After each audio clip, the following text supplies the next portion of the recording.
Welcome to HGNR steno classes. प्रतिलेखन संख्या 66। Ramdhari book प्रथम शुरू। अध्यक्ष महोदय, मैं मंत्री महोदय को बतलाना चाहता हूँ कि कुछ वर्ष पूर्व इस विभाग में अपर्याप्त कर्मचारी थे। इस दृष्टि से इस विभाग में हिंदी के काम में कोई प्रगति नहीं हुई।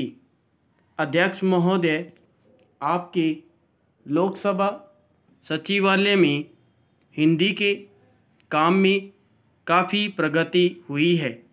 इस समय लोकसभा की कार्यवाही दोनों भाषाओं में चल रही है, लेकिन अगर इस काम में हमारा सूचना मंत्रालय अपनी भाषा नीति के कारण पिछड़ा रहा तो यह बड़े दुख की बात होगी।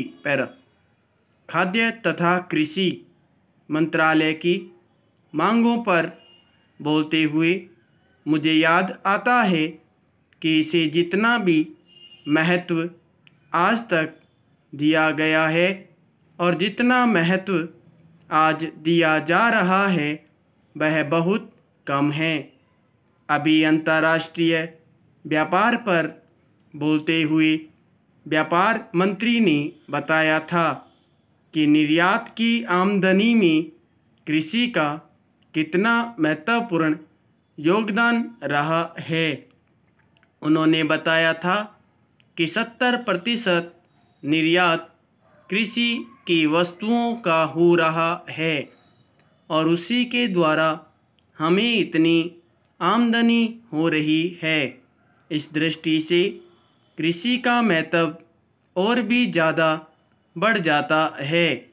उन्होंने यह भी बताया था कि यदि कृषि उत्पादन केवल 5% और बढ़ जाए तो निर्यात से हम 100 करोड़ रुपए के लगभग अपनी आमदनी को और ज़्यादा बढ़ा सकते हैं। इतना महत्व इसका होने के बावजूद भी मुझे बड़ा खेद है और सचमुच यह बड़े दुख की बात है कि आप कृषि के ऊपर, जिसमें 100 करोड़ रुपया कमाने की क्षमता है, 1 करोड़ रुपया भी खर्च करने के लिए तैयार नहीं हैं।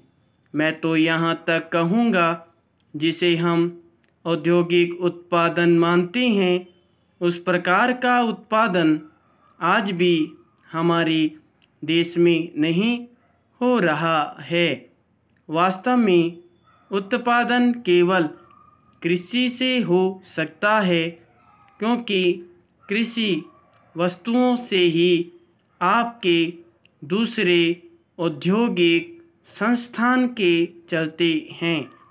यदि रुई देश में पैदा न हो तो कपड़ा कैसे बन सकता है?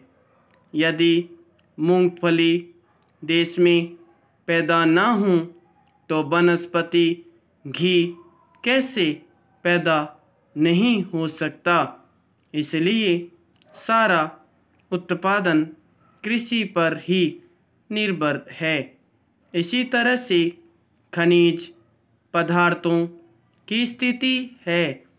यदि खनिज पदार्थ निकालने पर ज़्यादा जोर दिया जाए तो उससे न केवल उत्पादन बढ़ेगा, हमारे उद्योगों को काम मिलेगा, बल्कि विदेशी मुद्रा भी बहुत बड़ी मात्रा में कमाई जा सकती है। हमारे देश में हर प्रकार की वस्तुओं का बहुत बड़ा भंडार हमारी भूमि में उपलब्ध है। समाप्त।